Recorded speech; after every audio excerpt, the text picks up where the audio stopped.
Bismillahirrahmanirrahim. Assalamualaikum warahmatullahi wabarakatuh. Bapak-bapak, ibu-ibu, mas-mas, mbak-mbak, khususnya adik-adikku sekalian yang dirahmati Allah dimanapun Anda berada, kembali di IIP Channel bersama saya Iip Wijayanto. Kali ini topik kita adalah akun media sosial tidak diblokir, tetapi chatting atau pesan yang dikirimkan tidak pernah di-read. Itu tandanya mantanmu sedang depresi, ya. Jadi ya, pada sebagian perpisahan itu diikuti dengan saling memblokir, ya. Saling memblokir itu sebenarnya menunjukkan bahwa yang bersangkutan teramat sangat masih mencintai. Kenapa dia merasa perlu untuk melakukan pemblokiran? Karena khawatir kalau Anda tetap diberikan kesempatan untuk berkomunikasi, memberikan penjelasan, dia sangat takut kalau sampai hatinya terbuka lagi dan dia jatuh cinta lagi kepada Anda. Sementara dia sudah punya komitmen dengan orang lain, misalnya sudah jadian dengan orang lain, atau dia sudah punya komitmen dengan orang tuanya untuk tidak kembali lagi dan tidak berkomunikasi dengan Anda. Itu kalau diblokir, ya. Tetapi ada juga tuh yang sebagian ketika perpisahan itu terjadi, ya diam-diaman saja, tidak saling memblokir akun media sosial, ya, akun WhatsApp lah yang paling populer, tidak ada pemblokiran di situ, tetapi juga tidak ada komunikasi, ya. Nah, umumnya yang begini nih ya kemudian menggerakkan dan mengundang kita untuk mencoba memberikan penjelasan, ya. Mencoba chatting, mencoba berkomunikasi. Coba di telepon tidak diangkat, ya. Atau dicoba untuk video call, apalagi, ya. Dan kemudian mencoba untuk melakukan komunikasi dengan pesan atau chatting, ternyata bahkan di-read pun tidak, ya. Nah, Anda jangan khawatir, ya. Sebenarnya saya yakin dan percaya pesan yang Anda kirimkan itu juga di-read, kan.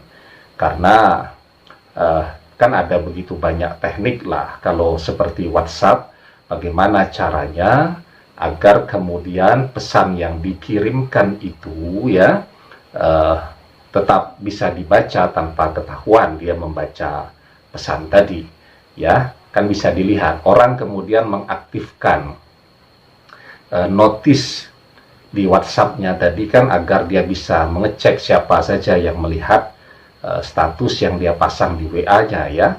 Tetapi kalau dia tidak punya kepentingan untuk pasang status, nge-share status di WhatsApp-nya tadi, ya. Nah, maka yang dia lakukan biasanya menyembunyikan akunnya tadi agar ketika dia membaca itu tidak ada notis centang birunya tadi, ya. Dan berbagai cara lainnya, baik dengan aplikasi, bantuan aplikasi ataupun tidak. Nah, jadi cinta itu pasti menggerakkan orang untuk memiliki rasa ingin tahu, kan. Pesan apa yang dikirimkan sebenarnya, walaupun mungkin Anda hanya mengirimkan pesan sekedar mendoakan dia yang baik-baik, ya, minta maaf kalau sedang lebaran dan seterusnya. Tetapi memang rasa ego dan posisi emosi yang sedang labil itu tadi, itulah yang kemudian membuat orang, ya, kelihatannya sombong sekali dan tidak peduli dengan kita. Kenapa saya katakan ini ciri khas orang depresi? Jadi depresi itu kan definisi sederhananya adalah ketika terjadi perubahan mood, ya, pada diri seseorang, ya. Jadi suasana hatinya berubah dan umumnya cenderung sedih begitu, ya. Dan kalau 2 minggu ternyata sedih terus begitu, maka dia bisa disebut sebagai orang depresi, dan ini akan bisa mengganggu relasi sosialnya. Juga kalau dia kuliah akan menurunkan prestasinya, kalau dia bekerja akan mengganggu kinerja yang bersangkutan, ya. Nah, adapun salah satu penyebab dari depresi itu tadi kan adalah faktor tekanan batin pada yang bersangkutan, ya.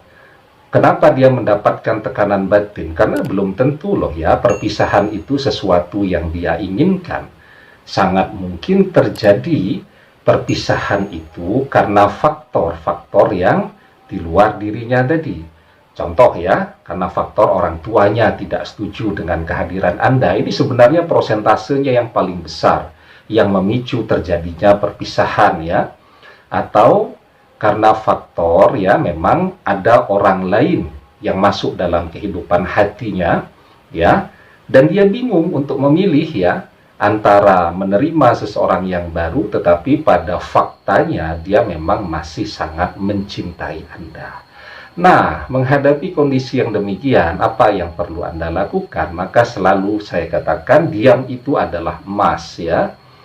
Jadi Anda menghadapi orang yang depresi, begitu, orang yang labil emosinya, orang yang sedang berhadapan dengan tekanan batin yang luar biasa, dan Anda berusaha masuk dalam kehidupannya, nanti Anda ikut-ikutan depresi juga.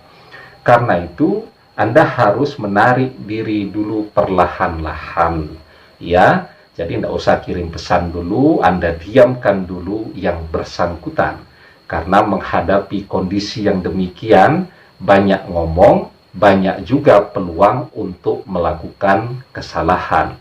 Awalnya emosinya sudah mulai turun, tetapi ketika Anda mengajak berkomunikasi, malah jadi emosinya meningkat lagi. Namanya orang sedang labil emosinya tadi.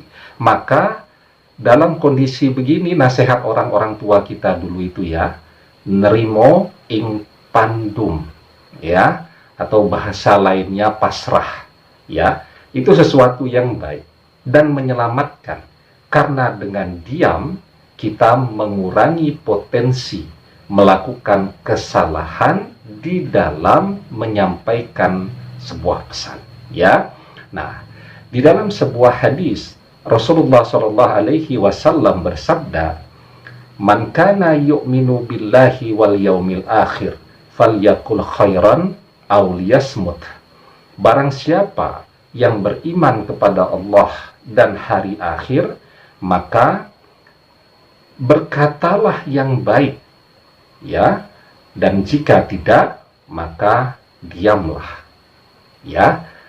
Maka semakin banyak bicara, semakin banyak pula kemungkinan kita membuat yang bersangkutan jadi tersinggung dan menjauh.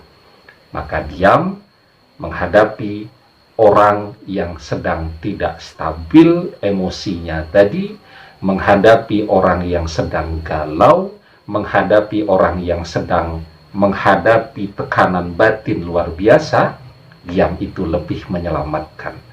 Demikian, semoga bermanfaat. Wallahu a'lam bishawab, billahi taufik wal hidayah. Assalamualaikum warahmatullahi wabarakatuh.